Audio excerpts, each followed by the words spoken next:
আসসালামু আলাইকুম এভরিওয়ান, আশা করছি আপনারা সবাই ভালো আছেন। আমিও আল্লাহর রহমতে অনেক ভালো আছি। তো আজকে আমি আপনাদের সাথে যেটা শেয়ার করতে যাচ্ছি এটা হলো সাবুদানার আর কি একটা রেসিপি, ডেজার্ট যেটাকে বলে।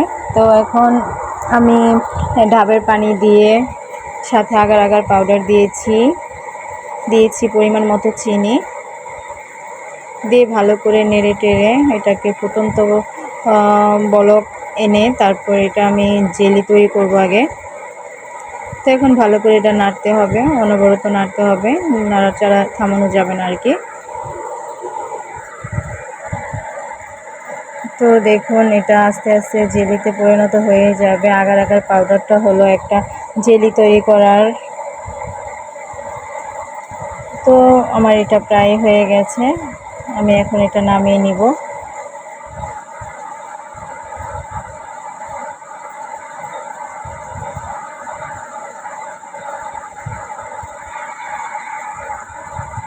এখন আমি এটাতে ঢেলে নেব, একটা পাত্রে ঢেলে নেব বাটিতে, এটা সেট হওয়ার জন্য।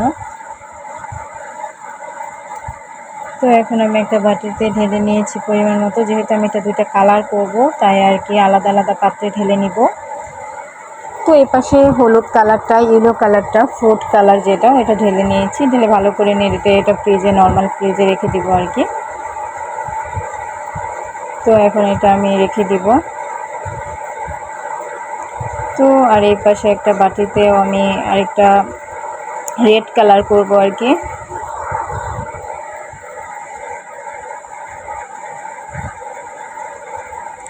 তো এখানে কালারটা দিয়ে আমি চামচ দিয়ে ভালো করে নেড়ে টেড়ে কালারটা মিশিয়ে নেব।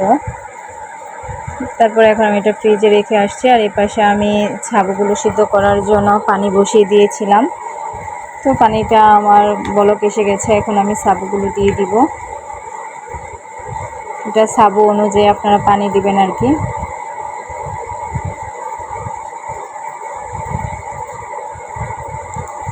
আর এখানে আমি পাত্রটা ধুয়ে, ওই কড়াইটা ধুয়ে ওইটাতে আমি বসিয়ে দিয়েছি হলো দুধ।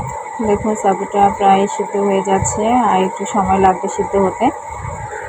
তো এখানে আমি দিয়ে দিয়েছি পরিমাণ মতো গুঁড়ো দুধ। তো এখানে আপনারা লিকুইড দুধ দিয়েও করতে পারেন, গুঁড়ো দুধটা দিলে এটার টেস্টটা ভালো আসে আর কি, তাই আমি একটু গুঁড়ো দুধ দিয়ে দিয়েছি। আর এই যে এই পাশে দেখুন আমার সাবুটা হয়ে গেছে, আমি এখন পানি ঝরিয়ে নিয়েছি। আর এখানে আমার জেলিটাও কমপ্লিট হয়ে গেছে। তো এখন আমি সাবুটা দুধের সাথে অ্যাড করব। তো দেখুন কীভাবে মেশাই। তো বাটিটা আমার ছোট হয়ে গেছে, তো আমি পরবর্তীতে আমি বাটিটা চেঞ্জ করেছি, ওইটা আপনাদের শেয়ার করব আর কি, ওইটা আপনাদের সাথে শেয়ার করব। তো এটাতে আমার হয় নাই, তাই পরবর্তী টাইমে আমি আরেকটা বাটি শেয়ার করেছি, শেয়ার করে জেলিটা ঢেলে দিয়েছি। দেখুন কতটা সুন্দর লাগছে, বলার মতো না। আর এখানে আমি অন্য যে রেড কালারটা করেছি ওইটাও ঢেলে দিয়েছি চামচ দিয়ে। তো দেখুন কত সুন্দর হয়েছে। এটা খেলে একদম মন প্রাণ সব কিছু ঠান্ডা হয়ে যায়। ইফতারের মধ্যে যদি এরকম একটা ডেজার্ট থাকে আর কি, তাহলে আর কিছুই লাগে না। এই দেখুন কত সুন্দর লাগছে। তো আজকের মতো এই পর্যন্ত, আল্লাহ হাফেজ।